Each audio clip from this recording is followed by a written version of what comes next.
साथियों नमस्कार, मैं वीरेंद्र और आप देख रहे हैं हमारा यूट्यूब मंच बोलो साथी। लोकसभा के चुनाव की अगली कड़ी में हम पहुंचे हैं आज 24 आंवला लोकसभा में, और यहां पर गठबंधन प्रत्याशी नीरज मौर्य जी हैं। हम उनसे बात करेंगे और जानेंगे कि वो किन किन मुद्दों पर आंवला लोकसभा में चुनाव लड़ रहे हैं। क्या ऐसे मुद्दे हैं कि वो जनता के बीच में जब जा रहे हैं और जनता को अपनी ओर आकर्षित करने के लिए रिझा रहे हैं। सर, बहुत स्वागत है हमारे चैनल में। धन्यवाद। सबसे पहली बात कि आप आंवला लोकसभा में आए, तो आपने ऐसी क्या कमियां देखी लोकसभा के अंदर कि आप चुनाव जीतने के बाद आप उसको पूरा करेंगे? चारों तरफ मैं देख रहा हूँ जनता बहुत दुखी है, बहुत परेशान है, और इतना परेशान है कि लोग इंतजार कर रहे हैं। अभी मैं पिछले गांव में था तो वो कह रहे हैं कि मैं इंतजार कर रहा हूँ कि चुनाव आए और इनसे मुझे निजात मिले, क्योंकि यहाँ पे विकास के नाम पे कुछ भी नहीं हुआ। गांव बहुत पिछड़े हैं, सड़कें बहुत खराब हैं, और सबसे ज़्यादा दुखी हमारा अन्नदाता किसान है, जो रात रात भर सर्द रातों में अपनी फसल को रखा रहा है। और मैं गाय माता को देख के भी दुखी होता हूँ कि वो भी छटपटा रही है, कट रही है, मर रही है।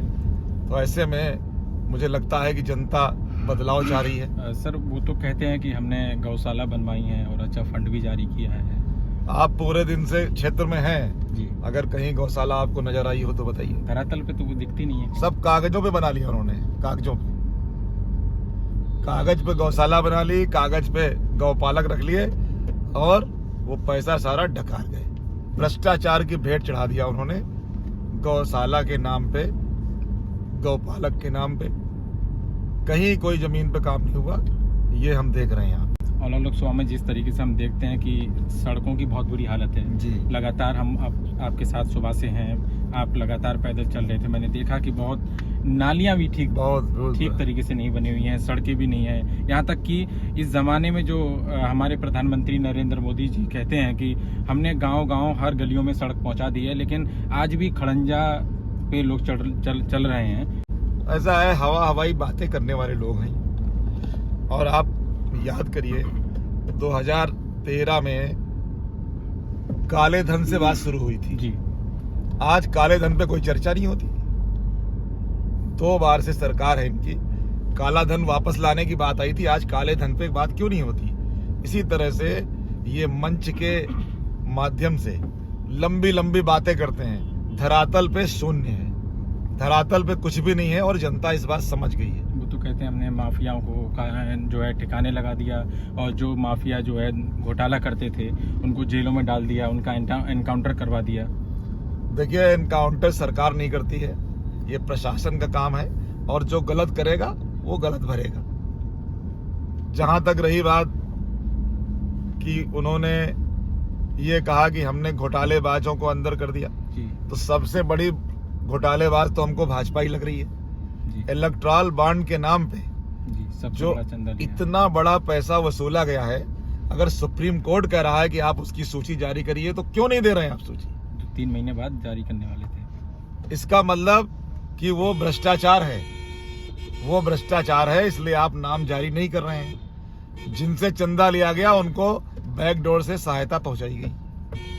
एक तरफ प्रधानमंत्री जब इंटरव्यू देते हैं और उसमें कहते हैं कि इलेक्टोरल बॉन्ड का जो सिस्टम था वो हमने एक पारदर्शिता के साथ लागू किया, और वो जो मीडिया उनका इंटरव्यू ले रही होती है वो भी कहीं ना कहीं इस तरीके से सवाल नहीं पूछती कि इलेक्टोरल बॉन्ड का जो सबसे ज़्यादा चंदा आया वो भारतीय जनता पार्टी को मिला। और विपक्षी पार्टियों पर जिस तरीके से नरेंद्र मोदी आरोप लगाते हैं कि इलेक्टोरल बॉन्ड की हमने पारदर्शिता को जो है सामने रखा। पारदर्शिता तो तब होती जब चंदा वाले का नाम खोल देते, और चंदा जो है कहीं 500 करोड़ का चंदा होता है क्या? अगर कोई व्यक्ति किसी सरकारी व्यक्ति को, सत्ता वाले व्यक्ति को 1000 करोड़ 500 करोड़ दे रहा है, इसका मतलब वो कहीं न कहीं लाभ ले रहा है जी। और उसका नाम आप पारदर्शिता है तो खोलिए और बताइए कि इन्होंने 1000 करोड़ क्यों दिए आपको। तो वो सब हवाई बातें हैं। ये लोग चुनाव के समय इंटरव्यू करते हैं और उसके अलावा कभी मीडिया से बात नहीं करते, आज तक प्रेस कॉन्फ्रेंस भी नहीं करते। तो ये सब बातें बड़ी बड़ी बातें हैं, जनता समझ गई सर, है। औला लोकसभा में हम सबसे ज़्यादा जो है शिक्षा की कमी देखते हैं कि आज भी कोई गरीब परिवार से बच्चा शिक्षा अच्छी ग्रहण नहीं कर सकता, उसको अच्छी शिक्षा मुहैया नहीं हो सकती, क्योंकि गवर्नमेंट कॉलेज अगर उपलब्ध नहीं होंगे तो गरीब घर का बच्चा कैसे शिक्षा ग्रहण करे। इसके लिए आप करेंगे कॉलेज? मैं मुद्दा पूर्व उठाएंगे में संसद में? जलालाबाद से विधायक रहा हूँ जी मैंने वहाँ शिक्षा के क्षेत्र में बहुत काम किया। मैंने वहाँ अपने कार्यकाल में एक ITI सरकार से लेके आए, पॉलिटेक्निक लेके आए जी और वहाँ पे हमने महाविद्यालय भी खुलवाया। इसके अलावा गांव-गांव में स्कूल भी बनवाए। यहाँ पर भी जनता मौका देगी तो शिक्षा के क्षेत्र में जरूर काम करूँगा। और यहाँ पे जो मैंने महसूस किया, यहाँ से जो सांसद महोदय हैं उन्होंने टिकट लेने के पहले एक आवेदन अपनी पार्टी को दिया था कि साहब मेरा स्वास्थ्य ठीक नहीं, इसलिए मेरे परिवार में बेटा बेटी जिस किसी का टिकट चाह रहे थे। जी भाजपा ने उन्हीं बीमार सांसद जी को फिर उतार दिया। अब वो सांसद जी जब स्वयं बीमार हैं तो वो जनता की सेवा क्या करेंगे? वो तो कहते हैं सर, मैंने बहुत सारे लोगों से बात की तो पता लगा कि वो धर्मेंद्र कश्यप के नाम पर वोट नहीं मांगे जा रहे हैं, वो प्रधानमंत्री नरेंद्र मोदी के नाम पे वोट मांगे जा रहे हैं। तो कहीं ना कहीं ये जो है कि प्रधानमंत्री नरेंद्र मोदी के नाम पर वोट मांग करके एक तरीके से जनता को गुमराह करना है या फिर क्या है? दोनों की पोल खुल गई है और जनता समझ गई है। जनता इस बार दोनों से हिसाब चुकता कर लेगी, ऐसा मुझको भरोसा है।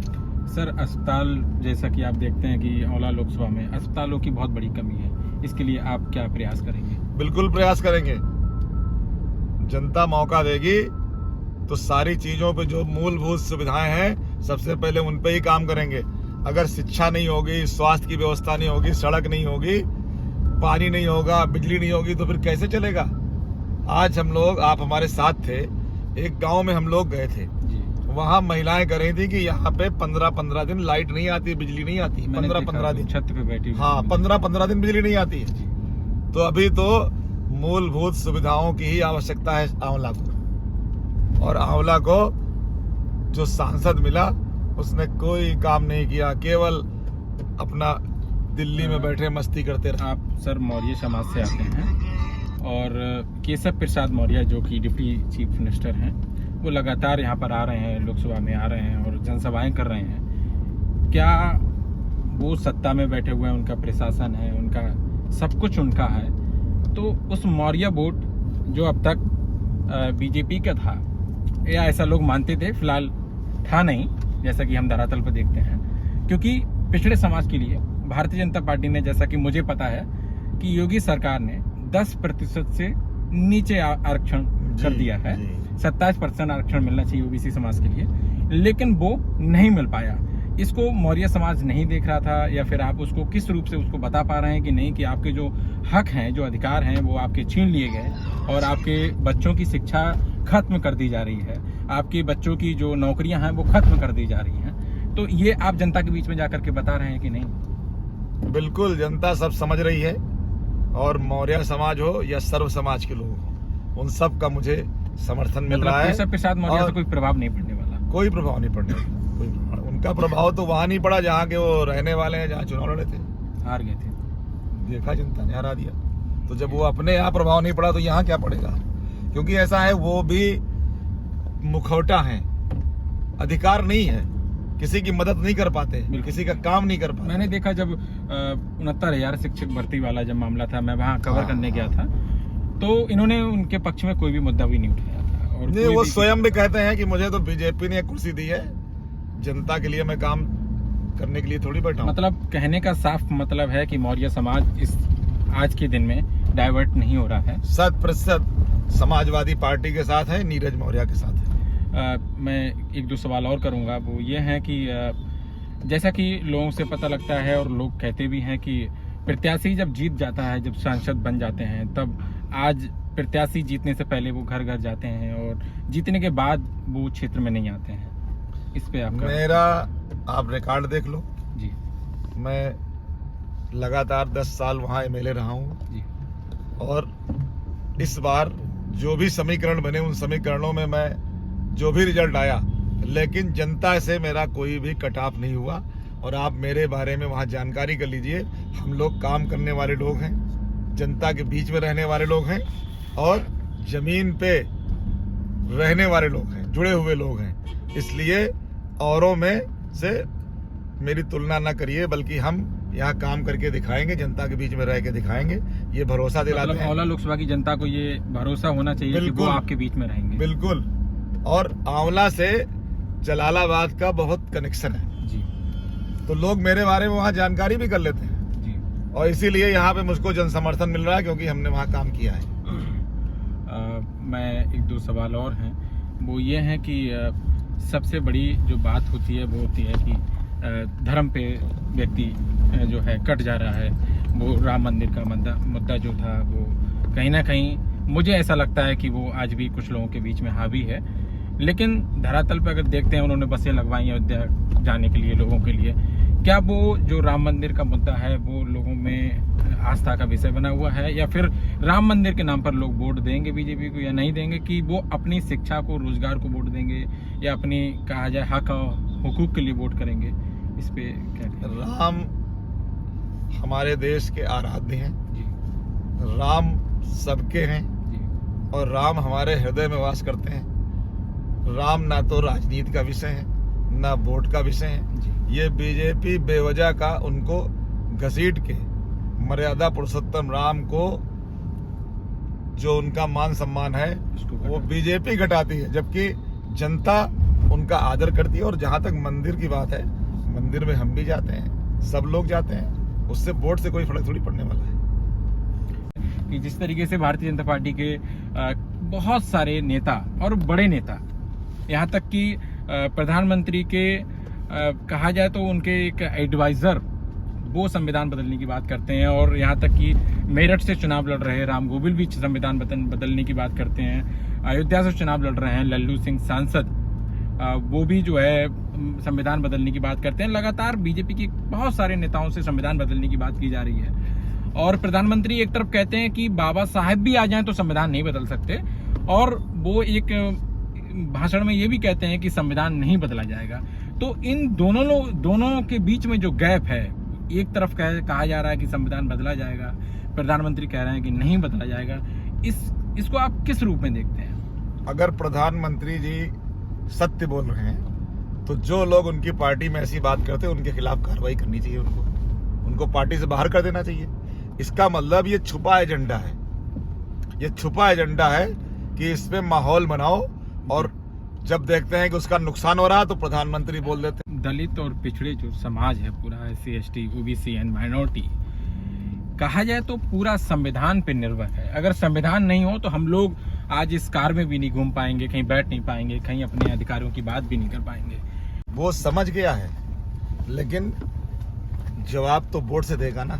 बिल्कुल। और इस बार जो मतदान हो रहा है जी वो दलित भाई, जागरूक साथी सब संविधान बचाने के लिए उत्तर प्रदेश के अंदर इंडिया गठबंधन को जिता रहे हैं, और हम देख रहे हैं कि लगातार बिल्कुल सरकार बदलेगी। भाजपा सरकार में आने वाली नहीं है इस बार, कतई नहीं आने वाली लोग है। ऊब चुके हैं, बिल्कुल ऊब गए भाई, कोई काम तो करते नहीं, काम करते नहीं, भाषणबाजी करते हैं, काम करते नहीं। इसलिए आपने देखा होगा कि जो नेशनल मीडिया, जिसको लोग गोदी मीडिया कहते हैं जी, थोड़ा उसके भी सुर बदलने लगे हैं धीरे धीरे। हाँ धीरे धीरे राहुल गांधी या गठबंधन अगर आप की तरफ देख रहे हो तो बात बदल, कर रहे इसलिए वो भी भाप रही है कि अब ये विदाई का बदल समय। रहा है। हाँ, तो हमने बात की और जाना सब कुछ, जो राष्ट्रीय मुद्दे हैं उन पे भी बात की, और लोकसभा के जो मुद्दे हैं उन पे भी बात की। सर बहुत बहुत धन्यवाद। धन्यवाद धन्यवाद आपको।